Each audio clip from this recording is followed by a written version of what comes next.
पिछला व्याख्यान हमारा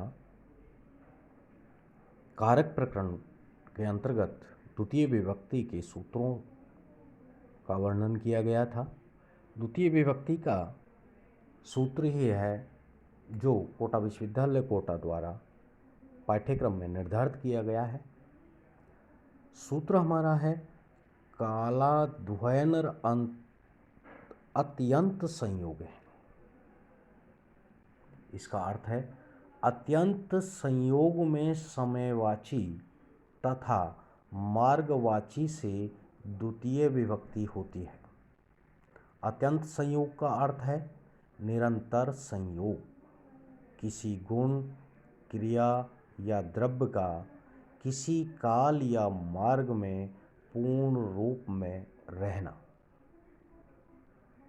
जैसे उदाहरण के लिए मास कल्याणी, पूरे मास कल्याणकारी हो। यहाँ कल्याण गुण मास भर में लगातार रहता है, अतः उपर्युक्त नियम से मास यानी कि कालवाचक में द्वितीय विभक्ति होती है।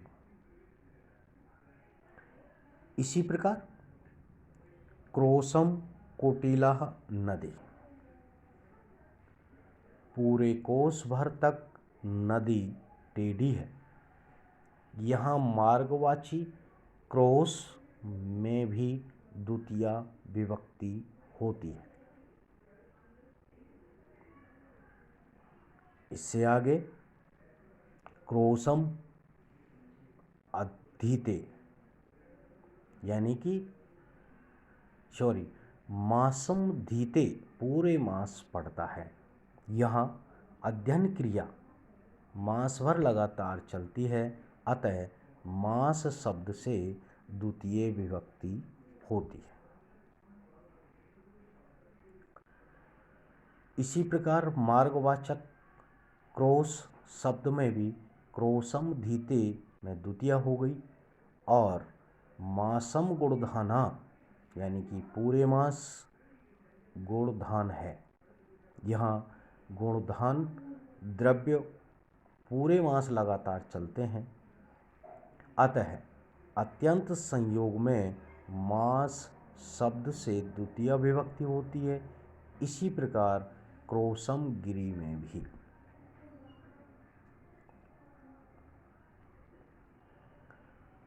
यहाँ तक हमारा द्वितीय विभक्ति के सूत्रों का वर्णन किया गया था।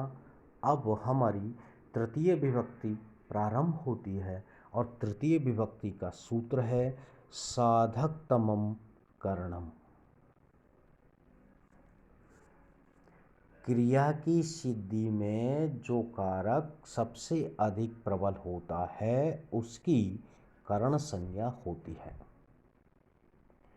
साधकतम शब्द का अर्थ है कि प्रकृष्ट उपकारक अर्थात सबसे अधिक सहायक। जिस पदार्थ के व्यापार के अनंतर क्रिया की सिद्धि हो जाती है वही प्रकृष्ट उपकारक है और उसकी करण संज्ञा होती है।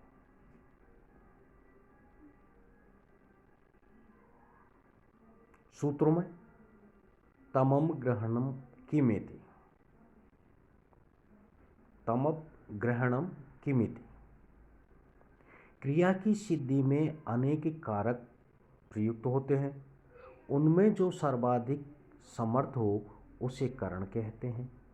तमप ग्रहण करने से यह विदित होता है कि कारक प्रकरण में अन्वर्थ संज्ञा के बल से प्राप्त हुआ विशेष अर्थ नहीं लिया जाता है। इस ज्ञापन का फल यह होता है कि आधारो अधिकरणम से आधार मात्र की अधिकरण संज्ञा होती है, केवल विशेष आधार की नहीं। अतः गंगायाम घोषम, गंगा के तट पर घोष है, यहाँ भी अधिकरण संज्ञा होकर सप्तमी हो जाती है अन्यथा तेलेसु तेलम आदि में जहाँ पूर्णतः व्यापक आधार है वहाँ सप्तमी होती। अगला सूत्र कर्त करणीयः तृतीयः। कर्त करणीयः तृतीयः। व्याख्या। अनुक्त कर्ता और करण में तृतीया विभक्ति होती है। जहाँ कर्मवाच्य और भाववाच्य का प्रयोग होता है वहाँ कर्ता अनुक्त होता है। जैसे लक्ष्म्या सेवते, अतः यहाँ लक्ष्मा में तृतीय विभक्ति होती है। जैसे रामेण वाणेन हतो वाली। इस वाक्य में हत में कर्मवाच्य कत प्रत्यय हुआ और राम का कर्तापन अनुक्त है, अतः राम से उपर्युक्त नियम के कारण तृतीय विभक्ति हो जाती है। अभिधान क्रिया के द्वारा होता है। यहाँ क्रिया कर्म वाली का अभिधान कर रही है, राम का नहीं।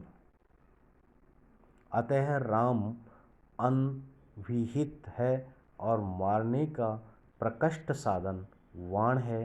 इसकी साधकतमम करणम सूत्र से करण संज्ञा होकर इसमें तृतीया विभक्ति हो जाती है।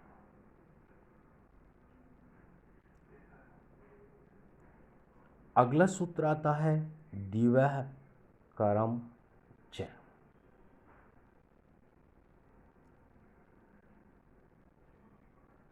दिव्य धातु जिसका अर्थ होता है जुआ खेलना, दिव्य धातु के साधकतम कारक की कर्म संज्ञा और करण संज्ञा भी होती है।